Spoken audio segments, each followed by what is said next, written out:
October has definitely been a month for beat 'em ups, so it's only fitting that I ended off with one too, in this case in the form of Mighty Final Fight for the NES.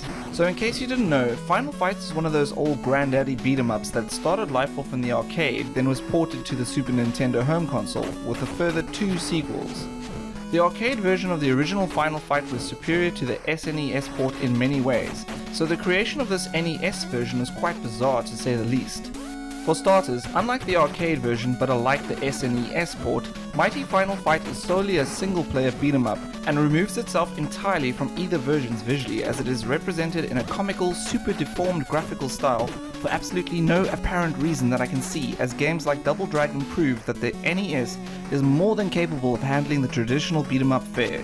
But then again, perhaps that's why it was done in the first place, just to be different. But that being said, being different is not always a good thing, and that much is evident here. While my friends and I certainly delighted in playing this game back in the day, my fond memories of kicking the crap out of these fucknuts has unfortunately diminished, as the experience has become horribly tedious when playing it today due to the simplistic nature of the game. Despite the fact that there are 3 playable characters, each with a vastly different playstyle, the problem here is that the endless hordes of enemies that are thrown at you are all more or less the same, which, as I'm sure you can imagine, is a big fucking problem. Sure, the enemies come in all shapes and sizes, including the token beat-em-up leather-clad harlot. The attack patterns of each of these characters is extremely limited and downright annoying, as they will repeatedly dish out the same attacks over and over with little to no variety, and the constant repeated attacks of certain enemies is just so fucking infuriating at the best of times. Further to that, a lot of beat 'em ups use a system whereby you reach a section and cannot proceed until the screen is cleared of enemies. Now that's fine, pretty standard stuff. Kick the shit out of 5 or 6 bad guys that appear and move on, but not Mighty Final Fight. Oh no. While the same game mechanic is in place, the fundamental difference here is that 2 or 3 enemies will appear, you kick the shit out of them, and then more will appear out of the woodwork with no indication as to how many more waves are to come, meaning that you are required to fight undetermined amounts of foes until you can proceed to the next screen. This was most certainly done due to the hardware limitations of the NES. The enemies will become increasingly annoying as you progress through the game, most notably the knife-wielding, scabies junkie and the fast-moving boxing bag of dicks. And the boss battles are no exception. I would have at least expected the boss battles to be a little bit more exciting, except that they also make use of simplistic attack patterns, and what's worse is that a number of the bosses actually use the same patterns. For example, a simple strategy to use here would be to draw out the enemy, wait for him to attack, and then strike just after he's executed his attack. This exploitation works exactly the same for this guy, and the fact that you will fight the same bosses multiple times means that you will be using the same techniques multiple times too. There's just no variety here. You collect experience points as you beat enemies into a pulp, and the amount of points are determined by the types of attacks you use to finish off the enemies. There are 6 levels in total, and leveling up will increase your health and attack power, and once you reach level 4 you will receive an additional special attack. While Cody and Guy expectantly start off on level 1, Haggar for whatever reason starts off on level 3. Maybe because he's a big strong motherfucker, or because his daughter was kidnapped and he's really angry, I don't know.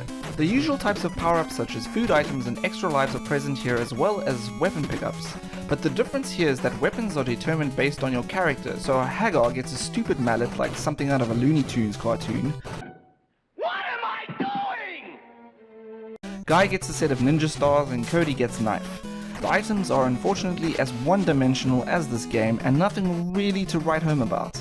There's a little bit of exposition before each boss battle, and sometimes you're even given choices, which is a nice touch, I guess, but ultimately pointless as it really doesn't have any bearing on the game itself.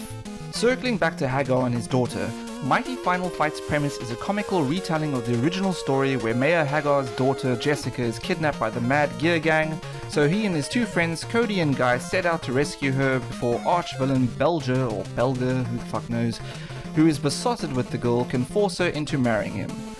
Mighty Final Fight consists of 5 levels and 2 bonus rounds, and sadly it is the levels themselves that are quite possibly the worst aspect of this game. There is minimal movement in the levels. Everything for the most part is static and just looks dead, with the exception of the elevator level where movement is a prerequisite, and like the odd neon sign and so forth. The NES is certainly capable of having wonderfully detailed levels, with plenty of movement as well as parallax scrolling as seen in numerous other games, so I can only imagine that Mighty Final Fight's failure to do so was either as a result of a rushed development or just plain laziness on Capcom's part. There are a few okayish aspects of Mighty Final Fight. The music is not too bad and the story stills at the beginning and the end of the game are okay, I suppose. Is it still good today? Not by a long shot. While the game may have been able to charm me as a child, it's left a pretty sour taste in my mouth today. And finally, what's with the punching sound effects, sounding like someone is dragging a Tupperware container across palisade fencing? Yikes. Well, that's it for another episode. Thanks for watching. If you enjoyed this video, give it a thumbs up, leave a comment, and subscribe. Until next time, cheers!